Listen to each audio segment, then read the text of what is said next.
Bonsoir à tous. Vous regardez RTI 1 dans les titres de ce journal. Le vice-président de la République, Tiemoko Méliès Koné, s'est entretenu avec une délégation de la conférence des ministres de l'Éducation de la francophonie Confémène, conduite par la ministre de l'Éducation nationale et de l'alphabétisation, Mariatou Koné, nouvelle présidente de la Confémène. La délégation est allée faire sa civilité au vice-président Tiemoko Méliès Koné. Dans le cadre d'une visite d'amitié et de coopération, le président de l'Assemblée nationale, Adama Bictogo, séjourne en ce moment en Turquie sur invitation de son homologue Numan Kurtulmuş, une mission qui le conduira à Ankara puis à Istanbul. La diplomatie interparlementaire Turquie et Côte d'Ivoire sera au cœur des échanges. Et puis les poissons morts dans la baie de Biétry constituent aujourd'hui encore la grosse interrogation de l'opinion nationale. Le plan d'eau est-il en danger, le plan d'eau lagunaire? Une question à laquelle vous aurez des réponses dans quelques instants. Voilà pour les titres. Merci de regarder RTI 1. Une délégation de la Confémène chez le vice-président de la République. Plusieurs ministres sont allés présenter à Tiemoko Méliès Koné, la nouvelle présidente de l'organisation. Pour les 2 prochaines années, la ministre Mariatou Koné présidera aux destinées de la dite conférence et la Confémène de présenter ses nouveaux défis au vice-président de la République. Les détails de la rencontre avec Mahama Traoré. Pour les 2 prochaines années, Mariatou Koné va assurer au nom de la Côte d'Ivoire la présidence de la conférence des ministres de l'Éducation des États et gouvernements de la francophonie, Confémène. Elle a été désignée par ses pairs à la faveur de la 60e conférence ministérielle de l'organisation qui se tient actuellement à Abidjan. Une délégation est donc venue porter la nouvelle au vice-président de la République, Tiemoko Méliès Koné, et traduire par la même occasion les remerciements de la Confémène aux autorités ivoiriennes. Avec son prédécesseur, Mariatou Koné n'a pas manqué de présenter l'ampleur de la tâche qui l'attend au vice-président. Il y a les chantiers nationaux, à savoir l'amélioration des apprentissages, l'éducation numérique, la valorisation de la profession enseignante et enfin l'éducation non formelle. Ça, ce sont les chantiers au niveau national.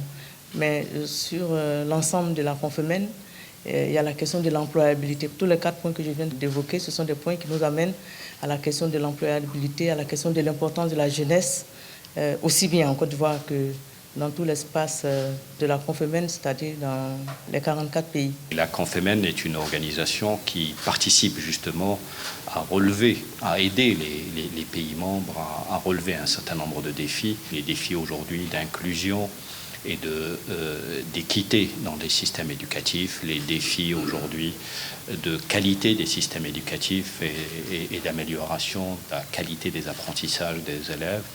Les défis sont aussi des défis de financement, sont des défis d'efficacité des systèmes éducatifs dans un monde qui est en train de se transformer. C'est la 3e fois de l'histoire que la Côte d'Ivoire accueille les assises de la conférence ministérielle de la Confémène après 2014 et 1998. La Côte d'Ivoire accueillait donc depuis le 22 avril dernier et jusqu'à ce jour la 60e session ministérielle de la Confémène. Les ministres des 44 États et gouvernements membres ont débattu des enjeux de l'éducation. Ils ont aussi adopté des décisions visant à assurer un bon fonctionnement de cette importante institution. Les différentes délégations ministérielles ont aussi examiné les statuts révisés de la Confémène. Le président de l'Assemblée nationale effectue en ce moment même une visite de travail et d'amitié à Ankara. Adama Bictogo et sa délégation ont eu une séance de travail avec le président de la Grande Assemblée nationale de Turquie. Les échanges ont porté sur la coopération parlementaire, les partenariats économiques entre les 2 pays. On retrouve notre envoyé spécial Moussa Konaté. Le président de l'Assemblée nationale reçu par Numan Kurtulmuş, le président de la Grande Assemblée nationale de Turquie. Au cours d'une séance de travail, les 2 délégations parlementaires échangent sur divers axes de coopération. Nous avons évoqué les opportunités de coopération dans le domaine de l'énergie, des mines, de l'agriculture, mais également la possibilité pour l'assainissement de la lagune qui se trouve à Abidjan. Et pour suivre toutes ces initiatives, notre groupe d'amitié interparlementaire va suivre les engagements adoptés. Et nous considérons la Côte d'Ivoire comme l'étoile brillante en Afrique de l'Ouest, un pays stable, un pays paisible, un pays avec lequel nous avons un grand potentiel pour coopérer et pour continuer à travailler ensemble.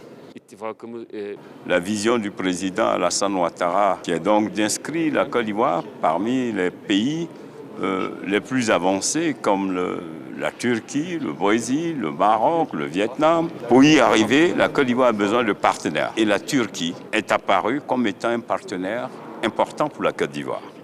La Côte d'Ivoire et la Turquie entretiennent d'excellentes relations bilatérales que les deux présidents d'institutions souhaitent renforcer au niveau parlementaire. Les parlements des deux pays peuvent se soutenir mutuellement dans différentes organisations internationales et instances internationales. Et dans ce contexte, dans le cadre de cette visite, d'ailleurs, nous avons signé aujourd'hui un protocole de coopération entre nos parlements qui va justement contribuer davantage à l'approfondissement de nos relations et de notre coopération. J'espère que ce protocole sera bénéfique pour nos deux pays. Les visites successives en 2015 du président Alassane Ouattara en Turquie et du président Erdogan à Abidjan ont été des éléments catalyseurs de la dynamique des relations économiques et commerciales entre la Turquie et la Côte d'Ivoire. Nos deux assemblées, les deux présidents que nous sommes, par nos visites successives du président de la Grande Assemblée de Turquie au mois de mars et ma visite au mois d'avril, montrent clairement que nous nous sommes appropriés la vision de nos deux présidents. Le président Adama Bektogo et sa délégation ont eu droit à une visite guidée de l'hémicycle turc. La Grande Assemblée nationale de Turquie est composée de 600 députés. On reste dans le domaine de la diplomatie avec la Côte d'Ivoire et le Canada qui renforcent leur coopération dans plusieurs domaines. Le ministre de l'Éducation et du Développement de la Petite Enfance de la province canadienne du Nouveau-Brunswick et dans notre pays, Bill Hogan, a paraphé 2 accords, l'un porte sur les relations économiques et l'autre sur l'éducation. Le compte-rendu de Michel Digré. Ces 2 accords bilatéraux entre la province canadienne du Nouveau-Brunswick et l'État de Côte d'Ivoire permettront à terme de résoudre les défis auxquels les jeunes sont confrontés. Dans les 2 pays, il s'agit entre autres de l'accès à une éducation de qualité, l'employabilité et des débouchés sur les opportunités économiques. Tout comme le Nouveau-Brunswick, la Côte d'Ivoire est un territoire en plein essor. Elle peut compter sur une population jeune et en croissance. Cet entente encadrera des programmes qui vont appuyer la jeunesse dans l'obtention de leurs nouvelles compétences et dans leur formation pour le marché du travail. Des accords cibles et mutuellement bénéfiques pour les 2 parties. Le gouvernement du Nouveau-Brunswick est une province canadienne qui a développé une expertise en matière d'éducation et d'économie circulaire. Nous pensons que nous pouvons bénéficier de cette expérience. Et nous avons pensé ce matin qu'il fallait donner, même si la coopération a commencé, il fallait donner une armature juridique à cette coopération. C'est ce que nous avons fait par la signature de ce matin de l'accord cadre. À l'intérieur de cet accord, vous devinez aisément qu'il va y avoir des accords sectoriels en matière d'économie séculaire, en matière d'éducation, en matière de gestion de la petite enfance et tout cela. Il s'agit donc d'une coopération dynamique que nous avons commencé à construire à partir d'aujourd'hui avec la signature de cet accord. Cet accord cadre porte sur la formation, le développement de compétences, la reconnaissance des qualifications professionnelles et l'intégration des travailleurs sur le marché de l'emploi du Nouveau-Brunswick. Le ministre de l'Éducation nationale et de la formation professionnelle de la République de Djibouti est en Côte d'Ivoire.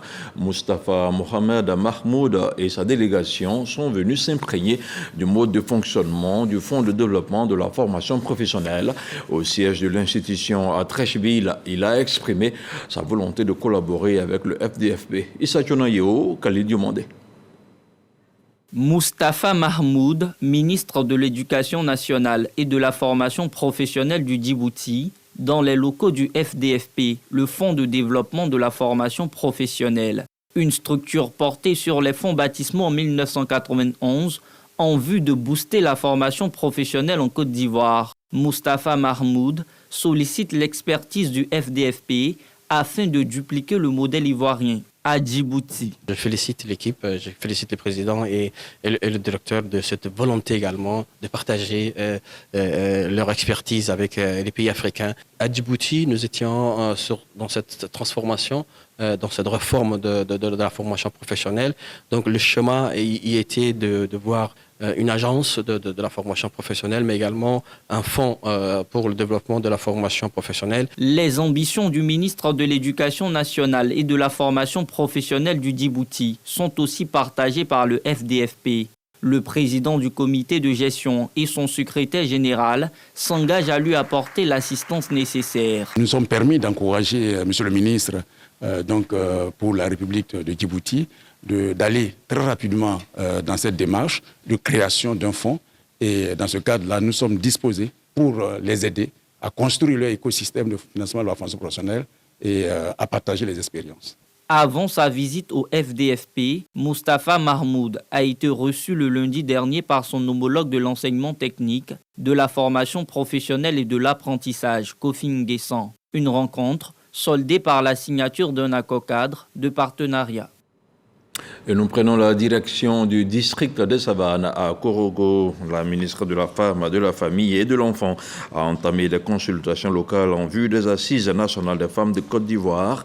Pour Nassene Batouré, il s'agit de fédérer et de valoriser les énergies féminines pour le développement de notre pays. Vous aurez plus de détails sur le sujet dans nos prochaines éditions avec notre correspondante Ami Sissoko. Le Parlement de la CEDEAO a ouvert récemment sa 60e législature. Cette nouvelle session a été marquée par l'entrée en fonction de nouveaux membres au sein des instances décisionnelles de l'organisation. C'est le cas de la sénatrice ivoirienne Chantal Fani Diaby et de la députée Ayaratou Traoré Koulibaly. Les explications de Mahama Traoré. À Abuja, capitale de la République fédérale du Nigeria, le Parlement de la CEDEAO, Communauté économique des États d'Afrique de l'Ouest, inaugure sa 6e législature. Députés et sénateurs provenant des pays membres sont présents. La Côte d'Ivoire n'est pas en reste de ses assises. La séance est notamment marquée par la prestation de serment des parlementaires qui font leur entrée au sein des instances de cette institution sous-régionale. Parmi eux, 7 Ivoiriens, dont 2 femmes, la vice-présidente du Sénat Chantal Fani Diaby et la députée Ayaratou Traoré Koulibaly. Elle prête serment respectivement en tant que première vice-présidente du bureau des femmes parlementaires de la CEDEAO ECOFEPA et deuxième vice-présidente du Parlement de la CEDEAO. 2 Ivoiriennes élues au sein des plus hautes instances parlementaires de la sous-région, preuve que l'engagement des femmes en politique peut mener à des sommets, tant au niveau national qu'international. Fort de leur expertise, Chantal Fani Diaby et Ayaratou Traoré Koulibaly entendent au sein de ces institutions œuvrer à la promotion du leadership politique féminin, contribuant ainsi à faire avancer les initiatives de politique d'intégration sous-régionale. Et sur un tout autre plan, le professeur Adama Diawara a procédé au lancement de la première édition des journées promotionnelles de l'assurance qualité de l'enseignement supérieur et de la recherche. C'était au cours des journées dédiées à cet effet. 2 jours de travaux au cours desquels les parties prenantes ont présenté les réformes en la matière. Elles se sont aussi engagées à faire la promotion des bonnes pratiques nationales et internationales afin de rendre attractif l'enseignement supérieur ivoirien. C'est Forazeki. Une conférence magistrale animée par le ministre de l'Enseignement supérieur et de la Recherche scientifique pour ouvrir la première édition des journées promotionnelles de l'assurance qualité. Assurance qualité qui a une fonction stratégique dans la gouvernance de nos établissements de formation et de recherche. Et qui dit fonction stratégique dans la gouvernance dit tout simplement ensemble de normes de qualité, ensemble de procédures à mettre en place, mais surtout des procédures qui sont, j'allais dire, mises en œuvre par tous ces acteurs. Les promoteurs des établissements d'enseignement supérieur sont disposés à monter à bord du train de la qualité. Pour ce qui concerne les universités privées, nous notons la place de choix que ce dispositif de l'enseignement supérieur constitue dans l'ensemble du dispositif d'enseignement et nous pensons que chacune de nos institutions prendra sa part. Le professeur Adama Diawara explique que l'assurance qualité est un ensemble de normes que devront appliquer les parties prenantes afin de hisser l'enseignement supérieur ivoirien au rang de systèmes internationaux. Il s'agit de faire en sorte que, au niveau de la recherche de l'innovation d'un côté et de l'enseignement supérieur de l'autre, l'assurance qualité soit une fonction qui nous permette de réaliser la mission principale qui nous est assignée. D'abord, au niveau enseignement supérieur, comme je l'ai dit, c'est former des ressources humaines de qualité capables de contribuer efficacement au développement de la Côte d'Ivoire. Et au niveau de la recherche scientifique, c'est de développer une recherche pertinente qui réponde de façon concrète aux problèmes de développement qui se posent au pays. La première édition des journées promotionnelles de l'assurance qualité vise à vulgariser la loi sur l'enseignement supérieur en vue de renforcer la qualité des formations et de l'employabilité des jeunes diplômés.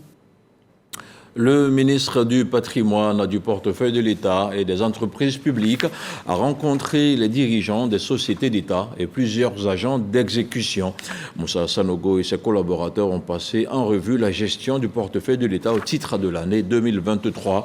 Un bilan jugé positif pour l'atelier dont les travaux ont aussi porté sur les perspectives pour l'année 2024. Carmel Dia. L'eau et l'assainissement, les hydrocarbures et le transport. 3 secteurs principaux couverts par le portefeuille de l'État. Les entreprises publiques dans ces secteurs affichent une bonne santé selon le directeur général du portefeuille de l'État. Pour Seydou Bamba, ce bilan positif est le résultat des réformes dont la vulgarisation du cadre juridique à travers 2 nouvelles lois relatives aux sociétés d'État et celle à passation financière publique, le renforcement des capacités des dirigeants sociaux et l'évaluation des conseils d'administration. Ces actions ont permis aux entreprises publiques de réaliser un chiffre d'affaires global de 1 815 milliards en 2023 contre 1 688 milliards en 2022. Les résultats nets de ces entreprises sont passés de 91 milliards en 2022 à 129 milliards en 2023, soit une hausse de 42%. Ces efforts cumulés ont permis aux entreprises publiques de verser à l'État actionnaire plus de 52 milliards de francs CFA au titre des dividendes. Ce bilan positif des entreprises publiques dégagé à la tribune annuelle du portefeuille de l'État. Une session d'échange sur les activités de l'exercice écoulé comme renforcement des capacités de ses collaborateurs pour améliorer les performances des sociétés d'État selon la tutelle. Au niveau des entreprises publiques, nous avons une évolution haussière des résultats financiers de ces entreprises-là, en termes de chiffre d'affaires, en termes de résultats nets, sont orientés à la hausse. Bien sûr, on a quelques entreprises qui font face à quelques difficultés, mais nous travaillons de façon à redresser donc, la situation au niveau de ces entreprises-là. Sur les interrogations liées au modèle économique des entreprises publiques, le ministre Moussa Sanogo se prononce. Quand une entreprise a des difficultés, il faut naturellement s'interroger, est-ce que son modèle économique est toujours adapté? Et également aussi, en tant qu'État, nous devons nous demander, est-ce que son modèle économique est en ligne avec la vision de l'État en termes donc, de création de richesses, en termes d'amélioration de la compétitivité de notre économie. Et c'est à cela que nous travaillons. À l'agenda 2024 du ministère du Patrimoine, du portefeuille de l'État et des entreprises publiques, le renforcement du pilotage et du contrôle des sociétés d'État.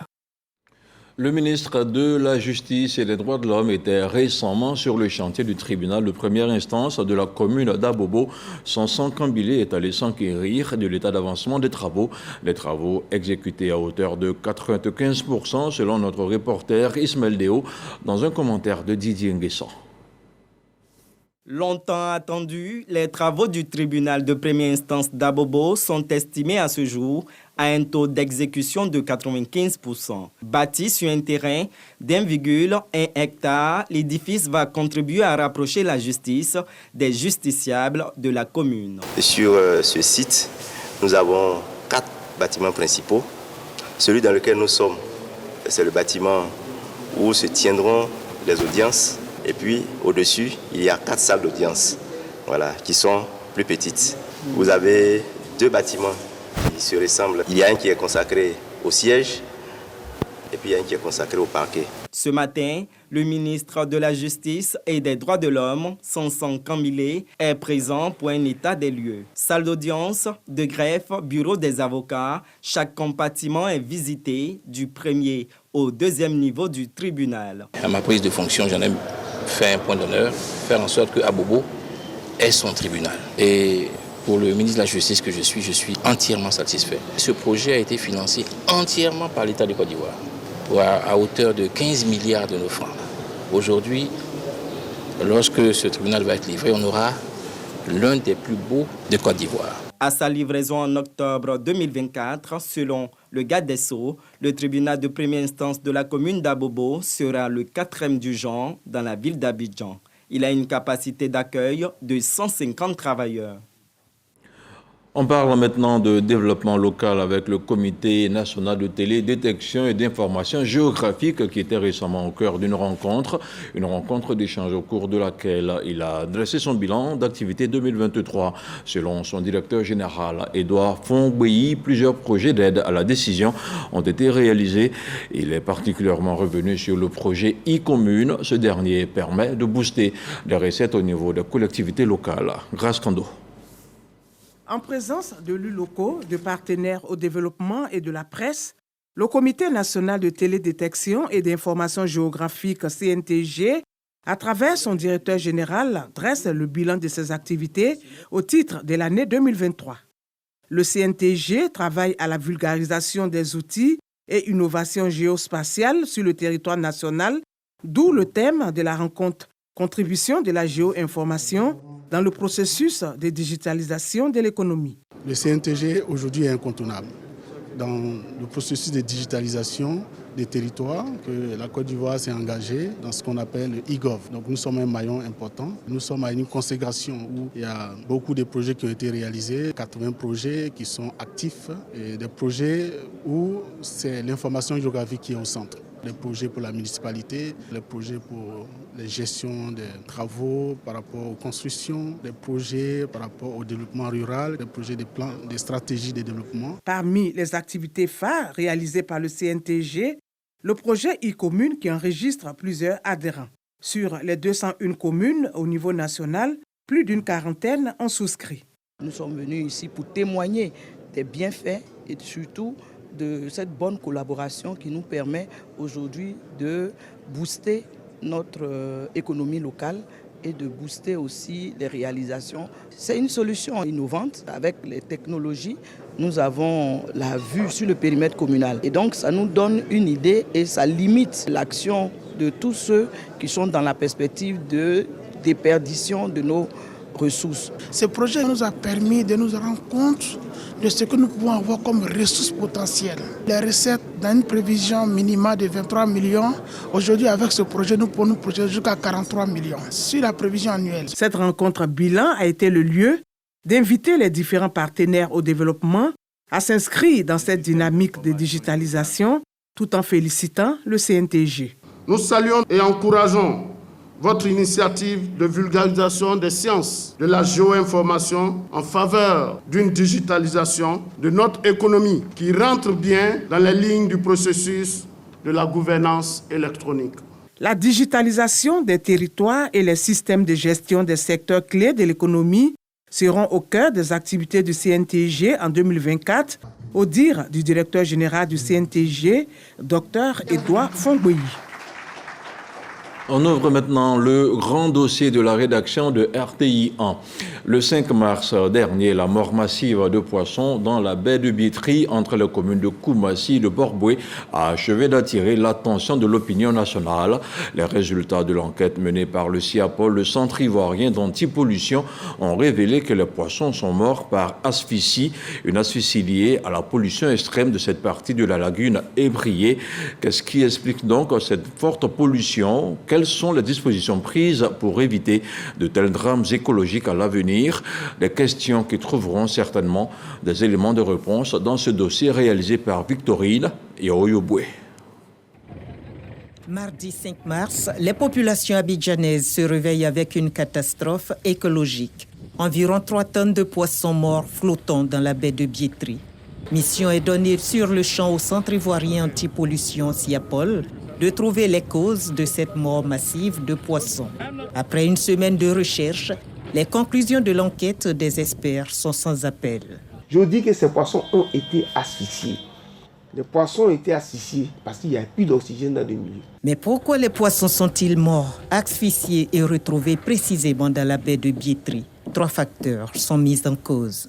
Il avait plu le dimanche de la veille et c'est cette pluie-là qui a dû rincer toutes nos canalisations qui sont devenues des canalisations d'évacuation des eaux usées de ménage, des eaux usées industrielles. Les éléments déclencheurs de ce phénomène cette année, nous pensons que le milieu de Biétry est devenu de plus en plus fermé. Retour sur le site quelques semaines après en compagnie des experts du SIAPOL. Après l'élimination de 96% des poissons asphyxiés, ici, rien ne rappelle ce cas grave de pollution environnementale. Aucun balisage ou interdiction d'activités polluantes dans la zone. Les poissons sont venus aussi d'ailleurs, de l'autre côté de la rive.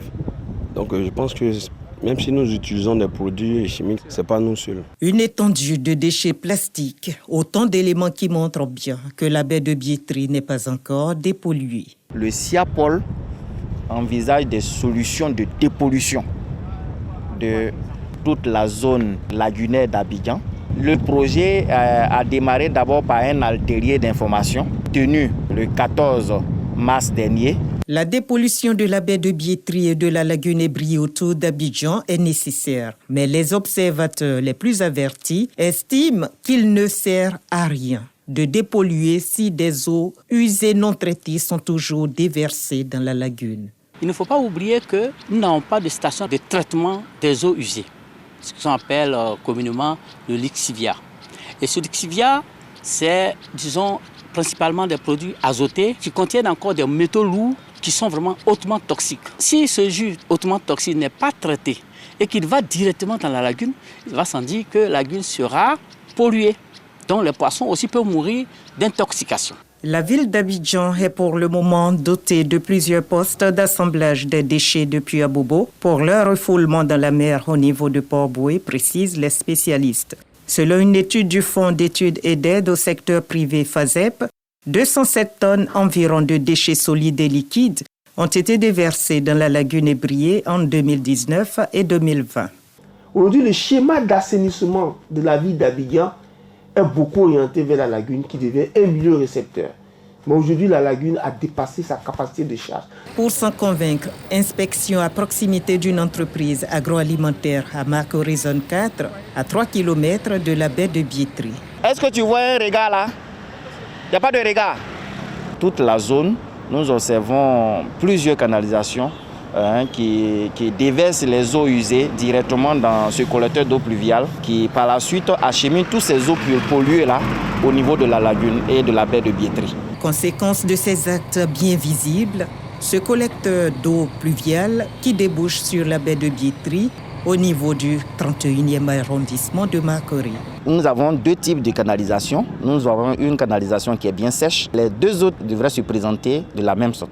Mais l'autre type de canalisation est gorgé d'eau. Nous avons constaté une forte charge de matière organique provenant de tous ces exutoires. Un début de solution à cette question de traitement des eaux usées à Abidjan, la station de pré-traitement de Koumassi-Digue, station qui, au dire de l'Office national d'assainissement et du drainage, ONAD, est en panne. De cette station où nous sommes la station de pré-traitement, avant de rejeter en mer, les eaux usées transitent par une station qu'on appelle la station de désodorisation. Donc dans cette station-là, on supprime tout ce qu'il y a comme odeur après avoir enlevé les déchets solides, le sable et les huiles. Et il se trouve que la conduite qui part de cette station-là pour envoyer les eaux usées en mer a eu une rupture. En attendant de réparer cette conduite-là qui a été cassée, la station de Koumassi-Digue a été mise à l'arrêt. Malgré l'odeur suffocante, restauration et autres activités économiques s'y déroulent tranquillement. La lagune reçoit beaucoup de saleté. Si c'est pollué, ça peut nous rendre malades. Comment déconstruire de telles idées reçues combinées au remblai de la lagune? La tâche s'avère colossale. Il s'est posé la question de savoir est-ce qu'on peut consommer ces poissons? Mais moi, j'ai répondu à quelqu'un qui a posé la question. Je lui ai dit, mais même si les poissons n'étaient pas morts, si c'était des poissons qui étaient vivants, qu'on pêche dans la lagune autour d'Abidjan, est-ce que vous pouvez les manger? La lagune Ébrie saturée d'eau usée non traitée, les poissons devenus impropres à la consommation, l'air ambiant parasité par des odeurs étouffantes, persister à faire du plan d'eau lagunaire une poubelle expose environ 6 millions d'habitants. La population abidjanaise a un risque sanitaire. C'est pourquoi les spécialistes de l'environnement pensent que la mort massive des tilapias dans la baie de Biétry sonne comme un avertissement. Il faut préserver par tous les moyens la baie lagunaire. Autre chose à présent, le public parisien va vivre une nouvelle session de l'humour à l'Ivoirienne. L'équipe de Bonjour 2024 est à Paris depuis au moins 48 heures déjà. Humoristes, chanteurs et membres de la production de RTI ont été accueillis par l'ambassadeur de Côte d'Ivoire en France. Demba Dongui connaît pas Gassoro, notre envoyé spécial dans la capitale française.